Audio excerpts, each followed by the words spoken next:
الحمد لله نحمده ونستعينه ونستغفره ونؤمن به ونتوكل عليه ونعوذ بالله من شرور أنفسنا ومن سيئات أعمالنا من يهده الله فلا مضل له ومن يضلل فلا هادي له ونشهد أن لا إله إلا الله وحده لا شريك له ونشهد أن سيدنا وسندنا وحبيبنا وطبيب قلوبنا ومولانا محمدا عبده ورسوله صلى الله تعالى عليه وعلى آله وأصحابه وبارك وسلم تسليما كثيرا أما بعد فأعوذ بالله من الشيطان الرجيم بسم الله الرحمن الرحيم يا أيها الذين آمنوا ادخلوا في السلم كافة ولا تتبعوا خطوات الشيطان إنه لكم عدو مبين وقال رسول الله صلى الله عليه وسلم الحياء شعبة من الإيمان أو كما قال عليه الصلاة والسلام إن الله ملائكته يصلون على النبي يا صلوا عليه وسلموا تسليما اللهم صل على محمد وعلى آل محمد كما صليت على إبراهيم وعلى آل إبراهيم إنك حميد مجيد اللهم بارك على محمد وعلى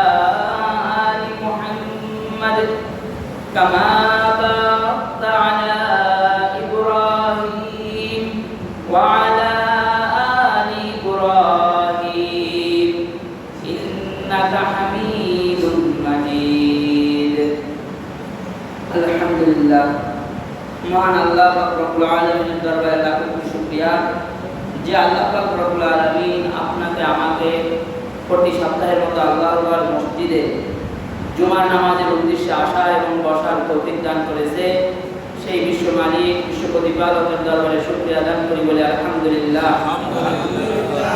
সম্মানিত হাজির, আমরা আরবি হিজরি অনুযায়ী আমাদের আরেকটি নতুন বছর শুরু হয়েছে। আমরা এখন যে জুমায় উপস্থিত হয়েছি এটি হলো মুহররম মাসের প্রথম জুমা, অর্থাৎ আমাদের মাস থেকে একটি বছর চলে গেছে। আমরা দেখা যায় বাংলা বছর শুরু হইলে লাফালাফি করি, নাচানাচি করি, ইংরেজি বছর শুরু হইলে শেষ হইলে লাফালাফি নাচানাচি করি, কিন্তু মুসলমান হিসেবে যে আরবি বছর শুরু হয়েছে শেষ হয়েছে এর কোনো হিসাব আমাদের ভিতর নাই। যাই হোক, আল্লাহর কাছে মাস 12টি, কিন্তু তার ভিতরে আল্লাহর কাছে অধিক প্রিয় সম্মানিত মাস হলো 4টি, তার ভিতরে এই মুহররম মাস হলো একটি। আমরা মনে করি হাসান আর হোসাইন রাদিয়াল্লাহু আনহুর ঘটনাকে কেন্দ্র করেই বুঝি মুহররম মাসের মূল্যায়ন, কিন্তু মুহররম মাসের মূল্যায়ন আরো আগে থেকেই হয়ে আসছে। এবং মুহররম মাসের মূল্যায়ন আল্লাহ রাসূল সাল্লাল্লাহু আলাইহি ওয়াসাল্লাম দেখলেন ইহুদিরা রোজা রাখে। বলা হলো তোমরা কিসের রোজা রাখো? বলে মুসা আলাইহিস সালাম একদিন কাফেরদের থেকে মুক্তি পেয়েছে বা বিজয় লাভ করেছে, আমরা সেই শুকরিয়া স্বরূপ রোজা রাখি। তখন নবী মুহাম্মদুর রাসূলুল্লাহ সাল্লাল্লাহু আলাইহি ওয়াসাল্লাম বললেন, আরে তোমরা যদি আমার ভাই মুসার জন্য একটি রোজা রাখো তাহলে আমার হক বেশি, আমি সামনে থেকে 2টি রোজা রাখবো। অর্থাৎ যেদিন ওরা রোজা রাখতো সেটা তারিখ ছিল 10 তারিখ, আর আমরা হয়তো বা যারা রোজা রাখবো তারা রাখবো 9 তারিখ, 10 তারিখ অথবা 10 আর 11 তারিখ। অর্থাৎ আমাদের জন্য রোজা 2টি। যেখানে নবী এই সামান্য রোজা বলতে কি এটা নফল ইবাদত, ইহুদিরাও রোজা রাখছে আর মুসলমানরাও রোজা রাখবে কিন্তু আমলটা মিলাইতে যায় না, যাতে ইহুদিদের সাথে আমাদের আমল মিলে না যায়, কতটা পার্থক্য রাখছিল। কিন্তু আজ আমরা ইহুদিদের অনুসরণ করি, যেখানে হওয়া উচিত ছিল ইহুদি খ্রিস্টান বৌদ্ধ যারা আছে সকলে আমাদেরকে অনুসরণ করবে, আমার নবী মুহাম্মদুর রাসূলুল্লাহ সাল্লাল্লাহু আলাইহি ওয়াসাল্লামকে অনুসরণ করবে। কারণ নবী আরবীর মতো তো আর কোনো মানুষ দুনিয়াতে আসে নাই, আসবে না, সামনেও আসবে না। অর্থাৎ অনুসরণের যদি কেউ থাকে তাহলে নবী আরবীই থাকবে, তাহলে মুহাম্মদ সাল্লাল্লাহু আলাইহি ওয়াসাল্লামই থাকবে অনুসরণের জন্য, দ্বিতীয় কাউ আর অনুসরণ হতে পারে না। কিন্তু আজ আমরা মুসলমান, আমাদের নবীর অনুসরণ আমাদের ভিতরে নাই।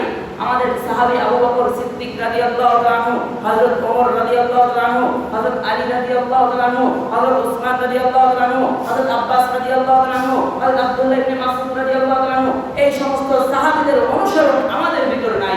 আমাদের ভিতরে অনুসরণ আছে মেসি, নেইমার, নায়ক, নায়িকা, গায়ক, গায়িকা, খেলোয়াড় যত আছে, এগুলা আমাদের মুখস্থ, এগুলা আমাদের মাথায় খুব ভালো থাকে।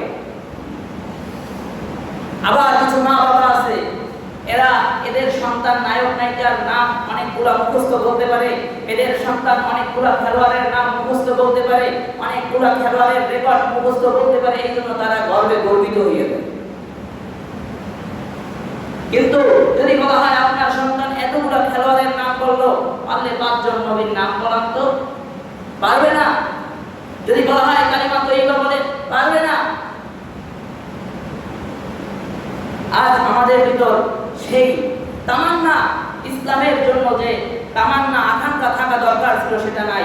আমরা মনে করি এটুকু করলে কি হয়, আমাদের ভিতরে এটা ঢুকে গেছে যে এতটুকু করলে কি হয়, মানে হুজুর যদি কিছু বলে এতটুকু, এটা ভিত্তিতে ইসলাম, মানে সে খুব ইসলাম বলতে।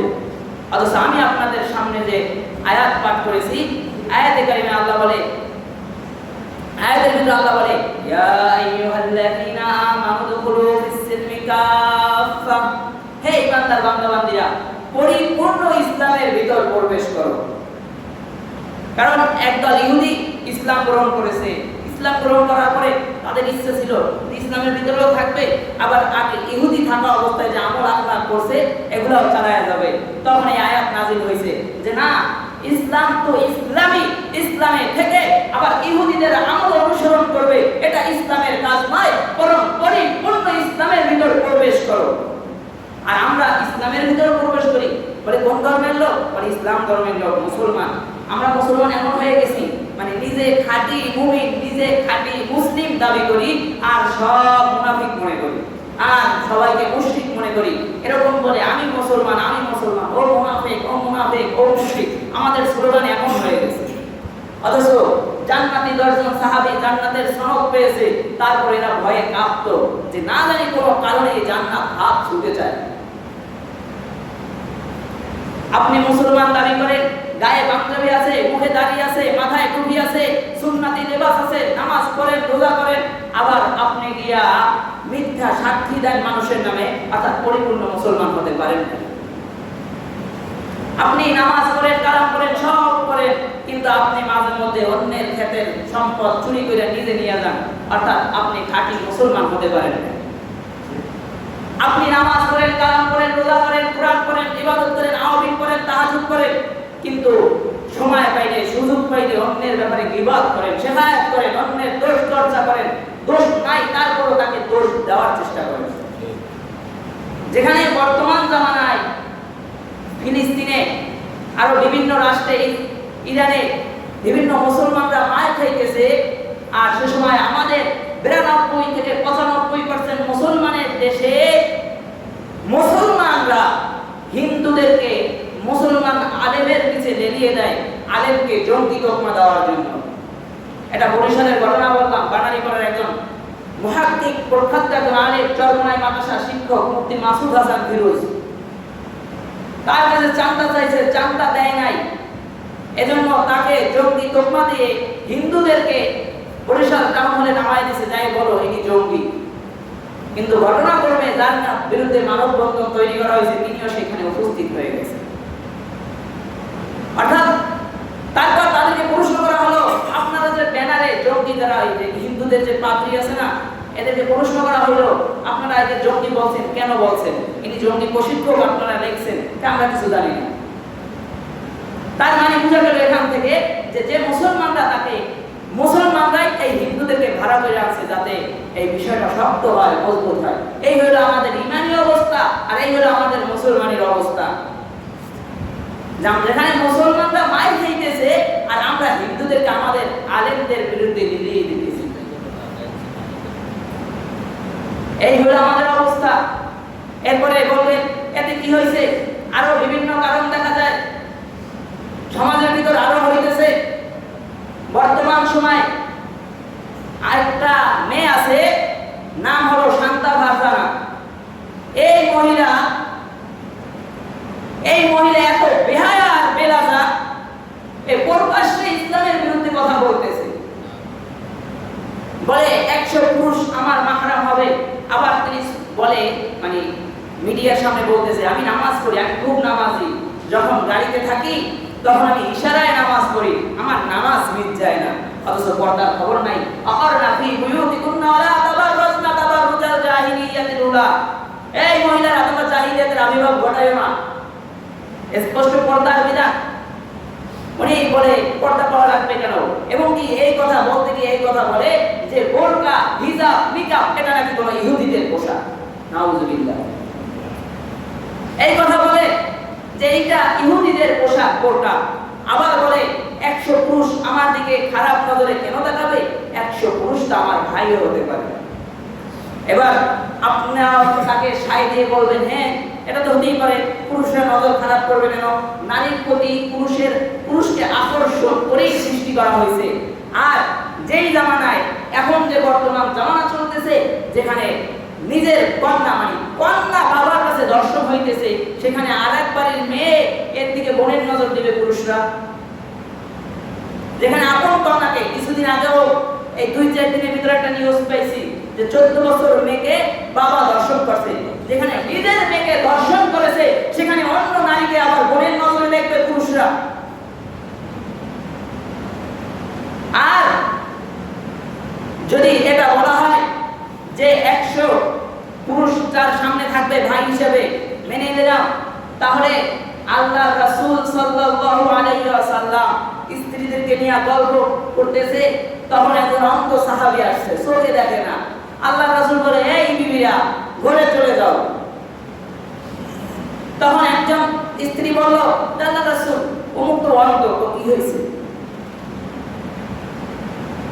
অমুক অন্ধ, যে পুরুষ আসতেছে সে তো অন্ধ। তখন আল্লাহ রাসূল বলছে, আরে ও অন্ধ হতে পারে, তোমরা কি অন্ধ নাকি? যাও ঘরে যাও। আল্লাহ রাসূল কি কিছু বুঝে নাই? এরপরে বলতেছে, এই মহিলা আবার বলতেছে, মেয়েদেরকে আমরা হুজুররা নাকি শুধু বিবাহ করে স্লোগান দিতে থাকি, মেয়েদেরকে নাকি আমরা 8, 9, 7 এই মেয়েদেরকে আমাদের কারণেই নাকি বিবাহ হয়।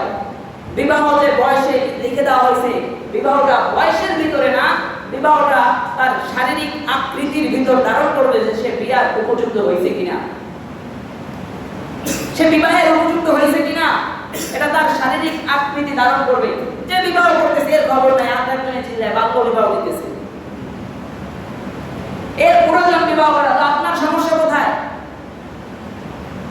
বলে বাল্য বিবাহ, বলে বাল্য বিবাহ আইন চালু করতে চায় কেন তারা জানেন? তাদের ষড়যন্ত্র কোথায় জানেন? তাদের ষড়যন্ত্র হলো জায়গায় যেখানে আমার আপনার নবী 6 বছরের আয়েশাকে বিবাহ করেছে, অর্থাৎ বাল্য বিবাহ আইন চালু করে।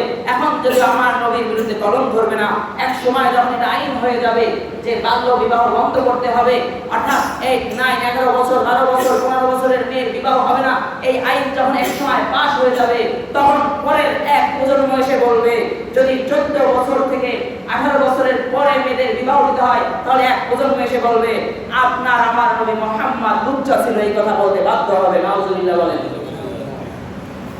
অথচ আমার আপনার নবী যিনি 25 বছর বয়সে 40 বছরের বুড়ি মহিলাকে বিবাহ করেছে, তার কি জৈবিক চাহিদার কারণে বিবাহ করেছে? সে কোনো কি বলে অবিবাহিত কুমারী নারী বিবাহ করে নাই মুহাম্মদ সাল্লাল্লাহু আলাইহি ওয়াসাল্লাম। শুধু আয়েশা রাদিয়াল্লাহু তাআলার ক্ষেত্র ভিন্ন, যেটা ঘটকালি স্বয়ং আল্লাহ নিজে করছে। সুবহানাল্লাহ বলবেন না তো? কারণ আপনাকে বিবাহ তো জিবরাইল আলাইহিস সালাম নিজে আইয়া পড়ায় মনে হয়। সুবহানাল্লাহ বলেন জোরে। সুবহানাল্লাহ। আল্লাহ নিজে পছন্দ করছে যে আমার হাবিব আয়েশাকে বিবাহ করবে, আবু বকরের মেয়েকে। বলা হয় জিবরাইল আলাইহিস সালাম রেশমি কাপড়ের ভিতর আয়েশা সিদ্দিকা রাদিয়াল্লাহু তাআলার ছবি নিয়ে আসছে, যে দেখেন তো চেনেন কিনা? বলে আয়েশা, আয়েশা মনে হয়। বলে হ্যাঁ, এর সাথে আপনার বিবাহ বন্ধনে আবদ্ধর জন্য আল্লাহ নিজেই পছন্দ করছে। তার মানে এখানে আল্লাহ নিজে বিবাহ করে নাই, আয়েশাকে বিবাহ করে কি ফজিলত হয়েছে, কি লাভ হয়েছে? আরে বাহিরের হাদিস তো পুরুষ সাহাবীরা আমাদেরকে জানাইছে, ঘরের হাদিসগুলো যদি আম্মা জান আয়েশা না থাকতো, মুফাসসির কেরাম অনেকে বলে যে আয়েশা যদি না থাকতো তাহলে ঘরের অনেক হাদিস আমরা পাইতামই না। অর্থাৎ ওখানে মেধাবী অল্প বয়সী একটা মহিলা, যাকে আল্লাহ রাসূলের স্ত্রী হিসেবে আল্লাহ কবুল করে অসংখ্য হাদিস এই মুসলিম উম্মাহকে জানাইছে, কারণ তিনি অত্যন্ত মেধাবী এবং বুদ্ধিমান ছিলেন। কিন্তু আমার নবী তার খায়েশের জন্য আয়েশাকে বিবাহ করে নাই, বরং সেটা আল্লাহর চাওয়া ছিল, আর আমার নবী ওটাই করতেন যেটা আল্লাহ চায়। অর্থাৎ এই যে বাল্য বিবাহ স্লোগান দেয়, এদের উদ্দেশ্য ভালো থাকলেও মতলব খারাপ। এরা বিভিন্ন সময় বলে যে বিবাহ হয়, বিবাহ উপযুক্ত হয় নাই, এরপরে বাচ্চা গর্ভে নিলে এরপরে এই মহিলা মারা যাবে, এই মেয়েটা মারা যাবে। আবার এরা বর্তমান সমাজের সিজারকে ধরে, মানে সিজারকে সামনে পেশ করে এরপর বলে নরমালে বাচ্চা হলে মহিলারা মারা যাবে। আমার প্রশ্ন হলো, আমার নিজের চোখে দেখছি যে এক মহিলা সিজারে বাচ্চা হয়েছে, 3 দিন থেকে 4 দিনের মধ্যে যে সেলাই দিয়েছে পেটে, ওই সেলাই ছিঁড়ে এরপর ওই মহিলা মারা গেল কেন? যে মারা যাওয়ার সে সিজারে হলেও যাবে আর নরমালে হলেও যাবে, কারণ আর কোন মেয়ে পেটের ভিতর বাচ্চা নিতে পারবে না, পারবে না, এটা স্বয়ং যিনি সৃষ্টি করেছে আল্লাহ পাক রব্বুল আলামিন, তিনি নিজেই জানে পারবে কি পারবে না। যদি এরকম থাকতো যে 18 বছরের নিচে কোনো মেয়ে প্রেগনেন্ট হতে পারবে না, বাচ্চা নিতে পারবে না, বাচ্চা নিতে গেলে মারা যাবে, তাহলে আল্লাহ নিজেই আইন করে দিত যে এই যুবকরা, এই পুরুষরা, তোমরা 18 বছরের আগে কোনো মেয়েকে বিবাহ করবে না। তাহলে আল্লাহ নিজেই আইন করে দিত। কিন্তু যারা এখানে এখন লাফালাফি করে, এদের বাবা, এদের দাদা, দাদার দাদার ইতিহাস ঘাটে, প্রত্যেকে বিবাহ করছে 15 বছরে, মেয়েকে বিবাহ করেছে 12 বছরে, 9 বছরে, ইতিহাস ঘাটে দেখা যায়। কিন্তু অর্থাৎ এরা এই আইন বাস্তবিত করতে চায় একমাত্র আমার আপনার নবী মুহাম্মদ সাল্লাল্লাহু আলাইহি ওয়াসাল্লামের চরিত্র হরণ করার জন্য, এছাড়া দ্বিতীয় কিছু না। এরপরে এই মহিলা আরো অনেক কথা বলেছে। এই কথাগুলো বলার উদ্দেশ্য হলো হয়তো আপনারা এই মেসেজগুলো পাবেন, তখন যেন আপনার আমার মেয়ে, আপনার আমার স্ত্রী, আপনার আমার মা যেন সেই ভুল সিদ্ধান্ত নিতে বাধ্য না হয়, অর্থাৎ সচেতন থাকা। এরপরে এই বাংলাদেশ 92 থেকে 95% মুসলমানের দেশ। আজব বিষয়, এই বাংলাদেশের সংসদে দাঁড়িয়েও পর্দার বিরুদ্ধে প্রশ্ন তোলা হয়। এক মন্ত্রী মহিলা, জামাতের কিছু মন্ত্রী আছে মহিলা, এরা হিজাব নিকাব পরে গেছে, আর মন্ত্রী ওখান থেকে বলতেছে যে এই যে হিজাব নিকাব পরে আসছে এরা কারা, এদের তো চিনা যাইতেছে না। মানে তার খুব খায়েশ এদেরকে দেখবে, তার খুব ইচ্ছা এদেরকে দেখবে,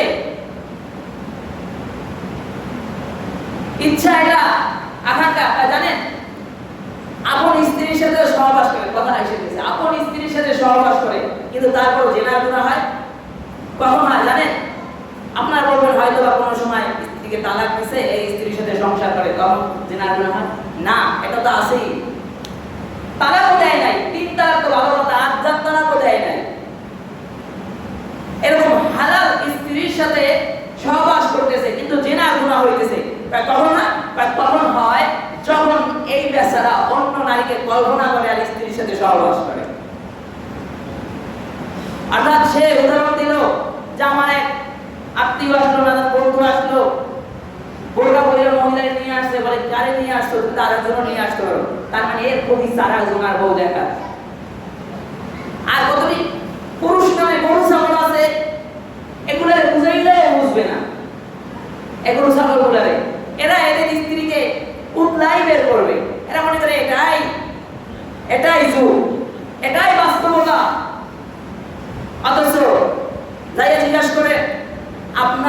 স্বর্ণের যে হার আছে, স্বর্ণের চুড়ি আছে, স্বর্ণের নাকের তা আছে, কানের তা আছে, স্বর্ণের জিনিসগুলো আছে, এগুলা রাখছেন কোথায়? বলে সুকেজে। সুকেজের কোথায়? সুকেজের ভিতরে আরো যে গোপন টেবিল চেয়ার কি বলে রাখা আছে তার ভিতরে রাখছি। কেন ওটা ওইখানে রাখলেন? ওটারে ওখানে রাখছে না, দামি জিনিস, ওটা সামনে রাখলে তো মানুষ নিয়ে যাইতে পারে, সামনে রাখলে মানুষের নজর করতে পারে। এই মিয়া এটা বুঝছে যে স্বর্ণের জিনিসগুলো দামি, তার মানে আপনার স্ত্রী কি বাজারের সস্তা মাছ নাকি? আপনার স্ত্রী তো হীরা স্বর্ণের থেকেও দামি। আপনি আপনার স্ত্রীকে কেন পর্দা করাবেন না? আপনার মেয়ে তো এর থেকেও দামি। অর্থাৎ এটাকে আরো ভিতরে আটকায় রাখা উচিত ছিল যাতে কোনো কারো নজর না পড়ে। भाई औरत भी रोने वाली सिद्ध है जब बाहर निकलते हैं उस शैतान तक लगता है। যখন মহিলারা বের হয় বেপরদা আর অশ্লীল ভাবে, তখন শয়তান নজর দিতে থাকে ওর দিকে। আপনার মাথায় অনেক যুক্তি খাটতে পারে, এটা করলে কি হয়, ওটা করলে কি হয়, কিন্তু যুক্তি দিয়ে ইসলাম চলবে না। যুক্তি তো ইবলিসেরটাও ঠিক ছিল, আমি আগুনের তৈরি, আমি কেন আদমকে সেজদা দিব? পারছে যুক্তি দিয়ে মুক্তি পাইছে? পায় নাই তো, বরং সারা জিন্দেগির জন্য পথভ্রষ্ট হয়ে গেছে। অর্থাৎ সমাজে এমন কিছু কথা হবে, সমাজে এমন এমন বক্তব্য আপনার সামনে আসবে, এমন এমন লেকচার আপনার সামনে আসবে, আপনি মনে করবেন খুব সুন্দর কথাই তো বলছে, কারণ সে যে যুক্তি দিছে, এই মিয়া তুমি বোরকা পর্যন্ত নিয়ে আসছো, কারে নিয়ে আসছো? তোমার স্ত্রী নিয়ে আসছো না আরেকজনের নিয়ে আসছো? আপনিও চিন্তা করবেন আসলেই তো কথা সত্য, যেটা হের স্ত্রী না আরেকজন, হের স্ত্রী নিয়ে আসুক না আরেকজন নিয়ে আসুক, এটা আপনার দরকার নেই, পর্দা করাই আছে এই বলতেই বা সমাপ্ত। কিন্তু এই যে এটা হলো যুক্তির খেলা, আপনার মাঝে আসলেই কাজ করবে, আসলেই তো কথা তো খুব সুন্দর বলছে। অর্থাৎ এই সুন্দর সুন্দর কথায় ইমান হারা হইলেন না, কারণ এগুলো বলে মানুষ চার দোকানে বলে যে না এমপি সাহেব বলছে সংসদে বসা, হ্যাঁ খুব ঠিকই তো বলছে, পর্দা করাই যদি একটা নিয়ে আসে, হে হে বলে লইয়েছে না আরেকটা লইয়েছে, এটা বুঝবো কেমন? এগুলো বলে। আসলে না, আপনার যুক্তি একদিকে যাবে, কারণ শয়তান আপনার পদে পদে কদমে কদমে ধোঁকা দেওয়ার জন্য বসে রয়েছে। তারপর ইয়া আইয়ুহাল্লাযীনা আমানু দুখুলু ফিস-সিলমি কাফা ওয়া লা তাত্তাবিউ খুতুওয়াতিশ শাইতান। আল্লাহ এই আয়াতে বলে দেন যে শয়তান তোমাদের প্রকাশ্য শত্রু। কারণ এই যে এক সাহাবীর ঘটনা আছে, গায়ে পাও টিপাইয়া শয়তানে এবারে ঘুম পড়ায় রাখছে। তাহাজ্জুদ তো ভালো কথা, মানে তার তাহাজ্জুদ মিস হইতো না, এটা ফজরের নামাজও জামাতের সাথে পড়তে দেয় নাই। সাহাবী রাদিয়াল্লাহু তাআলা আনহু পরের দিন ওইটা এমন কান্না করছে যে বিগতে যত গুনাহ ছিল সকল গুনাহ আল্লাহ তার মাফ করে দিয়েছে। এরপরে দেখে যে দুই তিন দিন দেখে যে তার কি যেন জাগায় দেয়, এবারে ওর তাড়াতাড়ি তাহাজ্জুদে দাঁড়ান। একদিন সাহাবী বলল আমি তো রুমে একা ছিলাম, আপনি কি আমায় জাগায় দেওয়ার জন্য? আমি শয়তান। বলে আপনার কাজ তো মানুষ যেন ইবাদত না করে, আপনি আমার ইবাদত করতে উঠান কেন? তাই বেটা তোর একদিন ঘুম পড়াইছি, এরপরে যদি কান্না করছিস আল্লাহর কাছে যে কবুলিয়াত হইছস, আমি আর চাই না যে তুই আর একদিন কান্না কর। অর্থাৎ প্রত্যেকদিন উঠেই তুই তাহাজ্জুদ করতে ভালো থাক। অর্থাৎ আপনার লেভেল উচ্চতায় যাবে, আসমানের দিকে যাবে, আল্লাহর সাথে আপনার সম্পর্ক বেশি হবে, এটা শয়তান চায় না। শয়তান চাবে আপনাকে শয়তানের দলে নিতে। আর আল্লাহওয়ালা লোকগুলা, ওলামায়ে কেরামরা, তাবলীগের লোকরা, জামাত ইসলামের লোকরা, চরমনায়ের লোকরা, সারসিনার লোকরা, ফুরফুরার লোকরা, খেলাফতের লোকরা, হেফাজতের লোকরা, সমস্ত লোকগুলা চাইতেছে আপনি আল্লাহর দলে হয়ে যান। আর আপনি চাইতেছেন আপনি শয়তানের সাথে থাকবেন। আপনার ইচ্ছা, আপনি আল্লাহর দলে যাবেন না শয়তানের দলে যাবেন। অর্থাৎ তাদের সুন্দর সুন্দর কথা শুনলেই হবে না, শুনতে হবে, বুঝতে হবে যেটা কোরআনের কথা না হাদিসের কথা। এবং কি এই মন্ত্রে এই কথা বলে যে ইসলামিক স্টাডি মানে ইসলামিক পড়ালেখাগুলোকে চিড়িয়াখানায় রাখো। এর কথা পরে আমি বুঝলাম যে ইসলামিক পড়ালেখা না হয় চিড়িয়াখানায় রাখবে, কিন্তু ওরে চিড়িয়াখানায় রাখলেও মনে হয় পাপ হবে। অর্থাৎ ইসলামিক লেখাপড়া কাকে বলে? ইসলামিক লেখাপড়া তো কোরআন হাদিসকে বলে। আর কোরআন হাদিস যে অবমাননা করে, এ কি আর মুসলমান থাকে? এর মুখেও দাঁড়িয়ে আছে আর লম্বা জুব্বা আছে। অর্থাৎ আগের জাহেলিয়াতের জামানায়ও বড় বড় জামা পরতো যাতে গুনাহ হয় যেন সে খুব ধনী ব্যক্তি, কিন্তু ইমানদার ছিল নাকি? অর্থাৎ দাড়ি তো রবীন্দ্রনাথের মুখেও ছিল। রবীন্দ্রনাথ কি ইমানদার নাকি? আবু জাহেলের মুখে দাড়ি ছিল। অর্থাৎ কথা বলতে আপনারা মনে করবেন উনি এই কথা বলছেন তো ভালো মানুষ, দাঁড়িয়ে আছে, টুপি পরছে, পাঞ্জাবি পরছে, কত ভালো বুজুর্গ আব্দুল কাদের জিলানী মনে হয় যেন, কিন্তু এটা আস্তে একটা শয়তান। আর কোরআন বলে কোরআনের ভাষায় বলে উলাইকা কালানআম বাল হুম আদাল উলাইকা হুমুল গাফিলুন। এটা চতুষ্পদ জানোয়ারের চেয়েও খারাপ, এটা গরুর থেকেও খারাপ, এটা ছাগলের থেকেও খারাপ, এটা ভেড়ার থেকেও খারাপ, এটা গাধার থেকেও খারাপ, এটা কুত্তা শুয়োরের থেকেও খারাপ। কারণ সে কোরআন বিরোধী কাজ করছে। ইসলামিক স্টাডি এবং পর্দা নিয়ে, পর্দা ডাইরেক্ট আল্লাহর ফরজ বিধান, অর্থাৎ কোরআন এর একটা আয়াত তো ভালো কথা, একটা অক্ষর যদি কেউ অস্বীকার করে আমি মনে করি তার ঈমান থাকে না। কোরআন অস্বীকারীর ঈমান থাকে না, বেঈমান হয়ে যায়। আর এর পক্ষে যারা কথা বলবে, এর পক্ষে যারা সাফাই গাইবে, এর পক্ষে যারা থাকবে, এরপর এর দলের পিছনে যারা হাঁটবে, এরপর এর পিছনে যারা হাঁটবে, প্রত্যেকটাই বেঈমানের দলে হাঁটতেছে। এরপরে চলতেছে আমাদের খেলা চলতেছে, বড় আফসোস, বড় দুঃখ লাগে। সেদিন তো দেখলাম, আমি দূর থেকে আসি ফজরের নামাজে, প্রায় ৩-৪ জায়গায় দেখছি আমি বড় টিভি টানায়া খেলা দেখতেছে, ফজরের সময় খেলা দেখতেছে, অথচ মসজিদ খালি। এই আমাদের মুসলমানদের অবস্থা। আমরা খাঁটি মুসলিম দাবি করি, খাঁটি আশিকে রাসূল দাবি করি, অথচ খেলার জন্য সন্তান টিভির সামনে উঠে বসছে, এই মা বাবা বসছে একসাথে বসে খেলা দেখছে। প্রায় জায়গায় দেখলাম খেলা দেখতেছে, অধিকাংশ আমি চিনি ওগুলো সব মুসলমান, তবে হিন্দুরা দেখছে না। আর একটা হাদিস হলো আল-মারউ মা মান আহাব্বা, তার সাথে তার মুহাব্বত, তার সাথে তার কিয়ামত। আর্জেন্টিনা আর ব্রাজিলের খেলা দেখেন, বলবেন হুজুর এই খেলার সাথে ইসলামের সাথে কি সম্পর্ক, এটার সাথে মিলাই দেন কেন? যদি এটার সাথে আমি না মিলাই তাহলে গেছে কালকে যাত্রাবাড়ি ফ্লাইওভার থেকে কালেমার পতাকাগুলো খুলে দেওয়া হলো কেন? আপনার আর্জেন্টিনা আর ব্রাজিলের পতাকা সাথে সাথে গাছের ডালে ডালে উড়তেছে, এখন পর্যন্ত কেউ একটা পতাকা খুলে নেয় নাই। কিন্তু যখন সাদা কাপড়ে আল্লাহ এবং আল্লাহর রাসূলের নাম লা ইলাহা ইল্লাল্লাহ মুহাম্মাদুর রাসূলুল্লাহ এই লেখা কাপড়গুলো যখন বাতাসে উড়তেছিল, তখন আপনার বাঁকা নজর বলল কেন? তখন খুলে দেওয়া হলো কেন? ওটার ভিতরে কি ইসলাম রয়েছে নাকি? কতটা অজ্ঞতা থাকলে। আবার দেখলাম ব্রাজিলের শোডাউন করে মারা গেছে, শেষ মৃত্যুটা কত ভয়ঙ্কর হতেছে যে মরার পরে তার গায়ের থেকে ব্রাজিলের জার্সি খোলা হইতেছে, অর্থাৎ একটা ইহুদিদের পোশাক তার গায়ের থেকে খোলা হইতেছে। বলবেন এই পোশাকের ভিতরে ইসলাম আছে? আরে আপনার তো লজ্জা হওয়া উচিত। আপনি যাদের অনুসরণ করতেছেন, যে খেলোয়াড়দের অনুসরণ করতেছেন, যান গিয়া বলেন ভাইজান আমি আপনার খুব বড় ভক্ত, আমি আপনার অনেক বড় ফ্যান, এই নেন আমার মাথার টুপিটা একটু আপনি নেন, একটু মাথায় দেন। দিবে মাথায়? যাই বলেন নবীর সুন্নাত পাঞ্জাবি নিয়ে আসছি, একটু মাথায় দেন, আমি আপনার অনেক বড় ফ্যান, কখনো দিবে না। অর্থাৎ তার অনুসরণ করে আপনি পোশাক গায়ে দেন, আবার সেই পোশাক গায়ে দিয়ে রবের সামনে ইবাদত করেন। মিয়া সেই পোশাক গায়ে দিয়ে, ইহুদিদের পোশাক গায়ে দিয়ে আপনি রবের সামনে দাঁড়ান, আপনার লজ্জা হয় না? শরম হয় না? বলবেন তোর এতে কি নামাজ হয় না? না, যেহেতু নামাজ ভঙ্গের কারণের ভিতরে এটা নাই যে আর্জেন্টিনা আর ব্রাজিলের পোশাক গায়ে দিয়ে দাঁড়ালে নামাজ হবে না, সেজন্য আমি এই কথা বলবো না।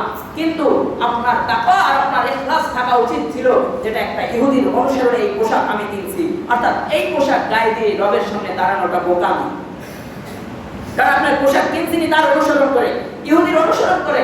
ওরা কাফের না, ওদের সাথে আপনার কোনো ধর্মীয় সম্পর্ক আছে না, আপনার দেশীয় কোনো সম্পর্ক আছে না, আপনার কোনো আত্মীয় স্বজন বা কোনো দেশীয় কোনো রকম কোনো সম্পর্ক তাদের সাথে আপনার নাই।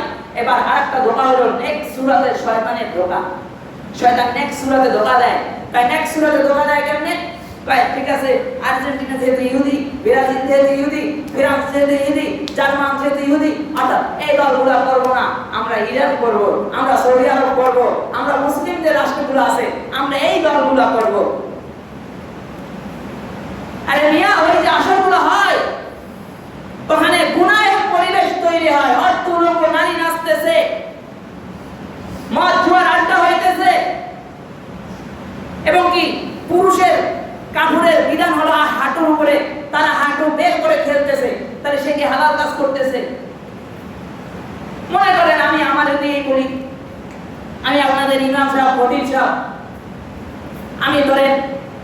এই পাশেই বাসা, আব্দুল্লাহ ভাইয়ের বাসা থেকে চুরি করলাম কিছু, কাছের একটা ফল চুরি করে আনলাম, যে কোনো কারণে চুরি করে আনছি, ইমাম সাহেব চুরি করতে, তাহলে চুরি করা হালাল হবে? কথা বলে না কেন? চুরি করা হালাল হবে? ইমাম সাহেব চুরি করছে না, হালাল হইবে তো? ইমাম সাহেব করছে, এখন আমরাও চুরি করি। ইমাম সাহেব চুরি করলে যদি চুরি করা হালাল না হয়, তাহলে মুসলিম রাষ্ট্র অংশগ্রহণ করলে কি সেটা হালাল হয়ে যাবে আপনার জন্য? কখনোই ওরা হালাল হবে না। তার সাথে আপনার কোনো সম্পর্ক থাকতে পারে না। আপনার সম্পর্ক থাকবে সিদ্দিক আকবরের সাথে, আপনার সম্পর্ক থাকবে ওমর ইবনে খাত্তাবের সাথে, আপনার সম্পর্ক থাকবে হযরত আলীর সাথে, আপনার সম্পর্ক থাকবে হযরত ওসমানের সাথে, আপনার সম্পর্ক থাকবে আব্দুল কাদের জিলানীর সাথে, আপনার সম্পর্ক থাকবে খাজা মঈনুদ্দিনের সাথে, আপনার সম্পর্ক থাকবে বাইজিদ বুস্তামির সাথে, আপনার সম্পর্ক থাকবে ইমাম আহমদের সাথে, ইমাম শাফির সাথে, ইমাম হাম্বলের সাথে, ইমাম আবু হানিফার সাথে। সম্পর্ক থাকবে নবীর অনুসরণ, নবী মুহাম্মদুর রাসূলুল্লাহ সাল্লাল্লাহু আলাইহি ওয়াসাল্লামের সাথে। কোন ইহুদি খ্রিস্টানের অনুসরণ করে জান্নাতে যাওয়া যাবে না। এই যে এই বুজুর্গ বুধবারে সন্ধ্যা করে জান্নাতের বয়ান করছে না এখানে বসে মসজিদে, খুব সুন্দর সুন্দর কথা বলছে।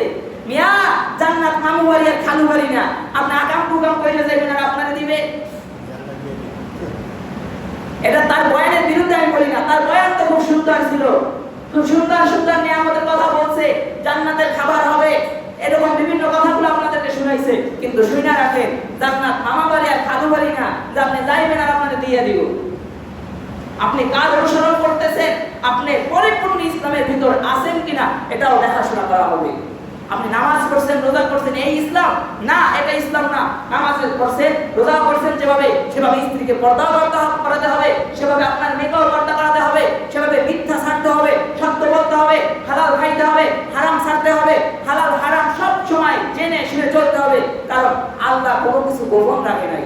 পরীক্ষার জন্য কাগজের প্রশ্নগুলো গোপন রাখা হয়, কিন্তু আল্লাহ প্রকাশ করে দিয়েছে, এই বান্দা এটা হালাল, এটা হারাম, এই বান্দা এটা সত্য, এটা মিথ্যা, এই বান্দা এটা জায়েজ, এটা না জায়েজ। আল্লাহ সব কিছু প্রকাশ করে দিয়ে বলছে, এই দিকে গেলে জান্নাতে যাবা আর এই দিকে গেলে জাহান্নামে যাবা। পথ দেখায়া দিছে এবং বইরাও দিছে, অর্থাৎ গোপন রাখে নাই। আর আপনি নামাজ পড়বেন, রোজা করবেন, আর টুপি মাথায় দিয়ে হাইটা মনে করবেন আমি পাক্কা মুসলমান, আর ওইদিকে আপনার বিবি পর্দা করে না। পর্দা করে না এক জিনিস, কিন্তু আপনি তো বলেনও নাই, আপনি বলেন নাই, আপনি বললে সেটা আর জিনিস। কিন্তু এই যে আমাদের মুসলিমদের আমলের কমতি, আমাদের ভিতর আমলের কমতি থাকার কারণে যেই বাংলাদেশের মাটি গুলা বুক ছিললে, যেখান থেকে শাহ মাসুর মুসারউদ্দিন রহমাতুল্লাহ বের হবে, আবু জাফর সালেহ রহমাতুল্লাহ বের হবে, ইসাক রহমাতুল্লাহ বের হবে, ফজলুল করিম রহমাতুল্লাহ বের হবে, হাজী শরিয়াতুল্লাহ বের হবে, কায়েদে মিল্লাত জুনায়েদ বাবুল নবী বের হবে, নূর হোসেন কাসমি বের হবে, বাংলার মাটির বুক ছিললে আহমদ শরীফ লাশ জিন্দা বের হবে, বাংলার মাটির বুক ছিললে মুফতি আমিনী বের হবে, হাফিজ জিবির হবে, পীরজি বের হবে, শাইখুল হাদিস আল্লামা আজিজুল হক বের হবে, এবং শাহজালাল বের হবে, শাহ মাকতুম বের হবে, শাহ কোরআন বের হবে। এত লাখো লাখো আউলিয়া কেরামের যে লাশ মাটির নিচে ঘুমায় আছে, সেই মাটির উপরে বসে নাস্তিক আর মুরতাদরা কোরআন হাদিসের বিরুদ্ধে কথা বলার সাহস এই জন্যই পায় যে আমাদের মুসলমানের ভিতর কোরআন হাদিসের বিন্দু মাত্র পড়াশোনা কিছু নাই।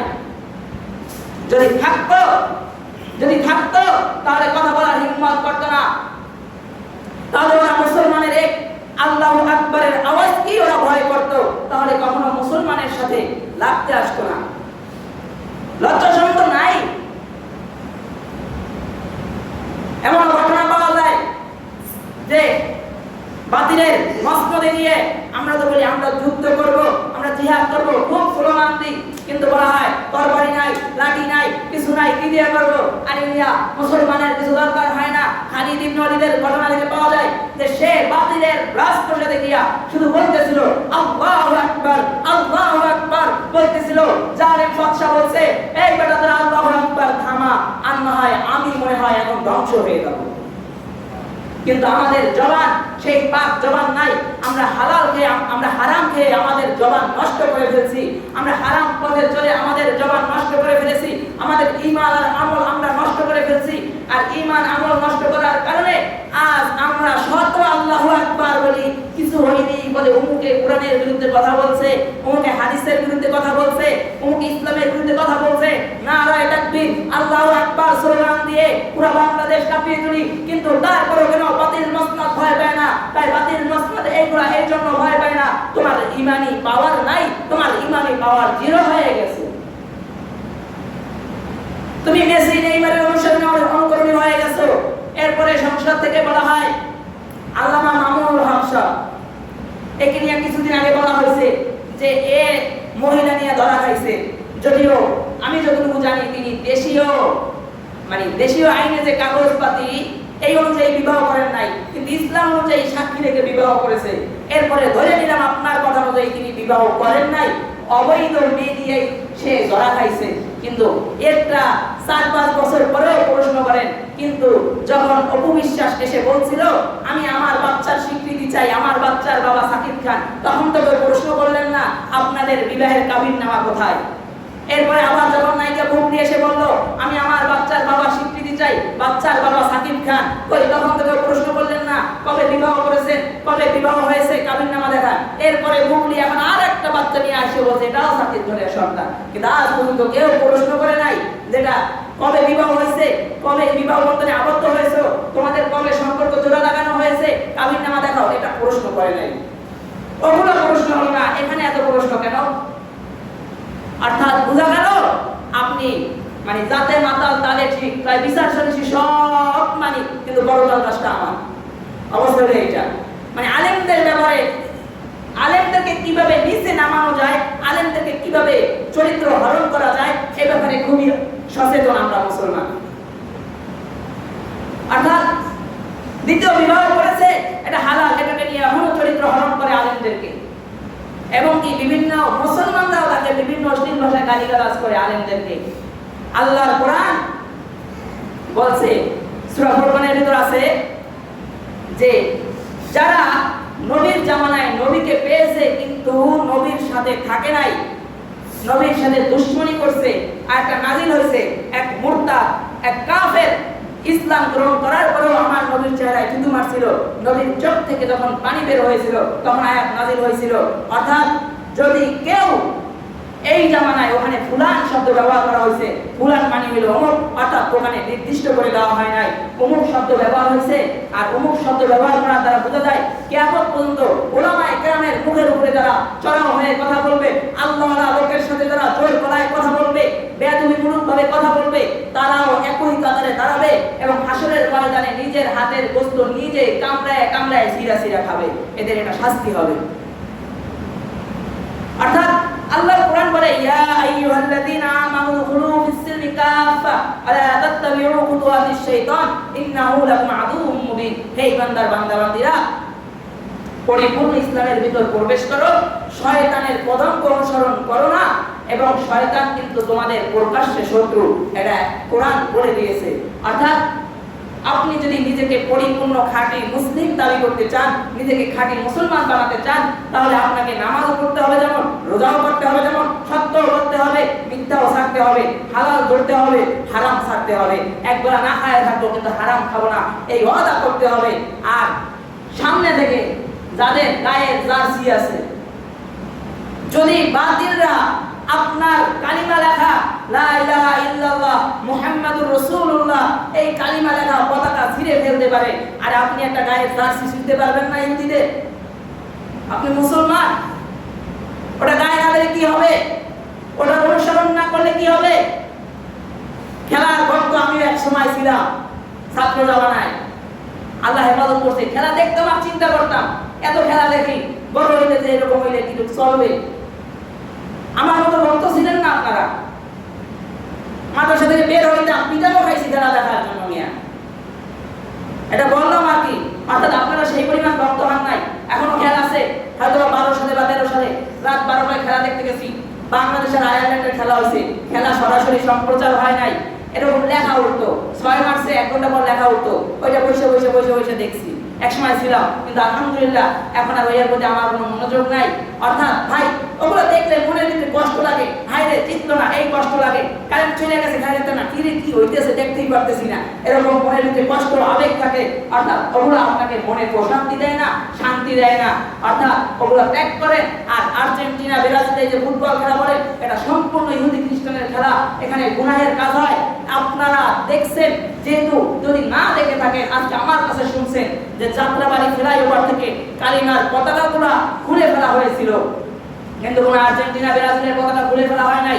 সেই হিসাবে একজন মুসলিম হিসাবে, একজন মুসলিম সন্তান হিসাবে, একজন মুসলিম বাবার ঔরসের সন্তান হিসাবে, হালাল জাদা সন্তান হিসাবে, নবীর অনুসরণের জন্য, আল্লাহকে সন্তুষ্টির জন্য কারোর কাছে যদি আর্জেন্টিনা ব্রাজিল আর ইহুদি মুশরিকদের পোশাক থাকে, ওগুলো ছুঁড়ে ফেলে দিবেন, ওগুলো করে ইবাদত তো করবেনই না ইনশাআল্লাহ। যে কথাগুলো বলা হয়েছে, আল্লাহ তাআলা আপনাকে আমাকে এই কথাগুলো আমল করার তৌফিক দান করুন এবং পরিপূর্ণ ইসলামের ভিতর পরিপূর্ণ ইসলামের ভিতর প্রবেশ করার তৌফিক দান করুন, বলুন আমিন।